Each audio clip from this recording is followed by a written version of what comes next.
তেখেতসকলক দুইখন হাত তুলি দাঙি পেলাই মই অনুৰোধ কৰিছো পিতৃ মাতৃক অৱহেলা কৰা সকলে শুনক মৌলানা আহমেদ হুছেইন কাছিমিৰ এই প্ৰেৰণাদায়ক কথাবোৰ। দুইখন ভৰিত মই ধৰিছো নিজৰ পিতৃ মাতৃক লগত চালনা নকৰি চালনাময়ী নাৰীৰ চালনাত পৰি কিয় বাৰে বাৰে হাত আৰু ভৰি ধৰি অনুৰোধ কৰিলে পিতৃ মাতৃক বৃদ্ধাশ্ৰমত পেলাই যোৱা একাংশ সন্তানক। বৃদ্ধাশ্ৰম আমাৰ সমাজৰ পৰা কেতিয়া নোহোৱা হ'ব? বৃদ্ধাশ্ৰমত পিতৃ মাতৃক পেলাই যোৱা সকলক ক্ষমা কৰিব নেকি স্বয়ং ঈশ্বৰে? আপোনাৰ পিতৃ মাতৃৰ দৰে আপোনাকো যদি আপোনাৰ মৰমৰ সন্তানে জীৱনৰ শেষ সময়ত বৃদ্ধাশ্ৰমত পেলাই দিয়ে তেতিয়া আপোনাৰ কি উপায় হ'ব? পাৰিব নেকি সপোনৰ ঘৰ আৰু গাঁওখনক এৰি অকলে অকলে এটা কোঠাৰ ভিতৰত নিজকে আবদ্ধ কৰি জীৱন পাৰ কৰিবলৈ? ইমান শিক্ষিত হোৱাৰ পিছতো সন্তানে কিয় অৱহেলা কৰে নিজৰ একমাত্ৰ পিতৃ মাতৃক? এইবোৰ চাই কি শিকিব আপোনাৰ সন্তানে? এতিয়াও সময় আছে, অৱহেলা নকৰি যত্ন লওক আপোনাৰ পিতৃ মাতৃৰ। নীল বাগানৰ এখন বৃদ্ধাশ্ৰমত মৌলানা আহমেদ হুছেইন কাছিমিয়ে দিয়া এটা প্ৰেৰণাদায়ক ভাষণ শুনি কান্দিবলৈ বাধ্য হ'ব আপুনিও। ভিডিঅ'টো এটা শ্বেয়াৰ কৰি আন 10জনকো দেখুৱাৰ সুবিধা কৰি দিয়ক।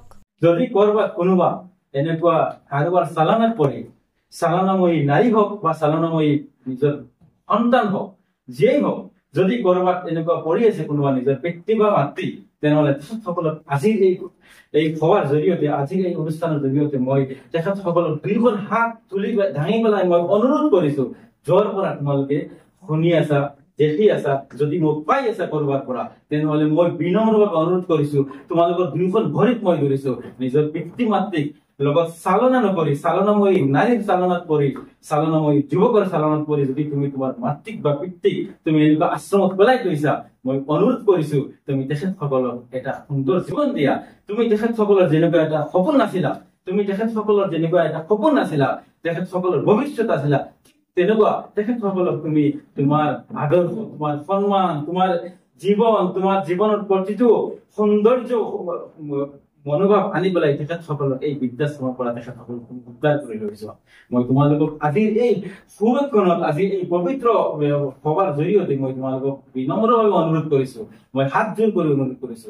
আৰু যিসকল উপায় নাই, কি কৰিব, ইয়াৰ বাহিৰে আৰু স্থানেই নাই, তেখেতসকলক যদি আছে, তেখেতসকলক আল্লাহ তাআলাই মংগল কৰক, তাৰে মই কামনা কৰো। লগতে তেখেতসকলক কৈছো, তেখেতে এগৰাকী সৌভাগ্যৱান যে এনেকুৱা নিৰাশ্ৰয়, আশ্ৰয়হীন ব্যক্তি, উপায়হীন ব্যক্তি, কোনোবা টকাৰ পিছতো তেখেতসকল মৃত ব্যক্তিৰ নিচিনা পৰি থাকে এখন ঠাই। তেখেত ৰাতি 12টা বজাত, ৰাতি 2টা বজাত, 3টা বজাত এনেকুৱা হ'ব পাৰে তেখেতসকলে নিজৰ ল'ৰা ছোৱালী বিলাকৰ কাৰণে হয়তো কান্দি আছে। কোনে শুনিব? শুনাৰ কোনো নাই। এনেকুৱা ধৰণৰ ব্যক্তিৰ যি ব্যক্তিৰ খিদমতৰ কাৰণে, সেৱাৰ কাৰণে যিসকলে আজি এই বৃদ্ধাশ্ৰমৰ নিচিনা ঠাইত যিসকলে চাকৰি কৰি আছে বা ডিউটি কৰি আছে, তেখেতসকলকো মই আন্তৰিক ধন্যবাদ জ্ঞাপন কৰিছো। তোমালোকো যাতে আল্লাহ তাআলাই তোমালোকক ভাল কৰক তাৰে কামনা কৰিছো। তাৰ লগতে আজি উপস্থিত প্ৰতিগৰাকী অতিথিক মই আন্তৰিক ধন্যবাদ জ্ঞাপন কৰি আপোনালোকক মই মোৰ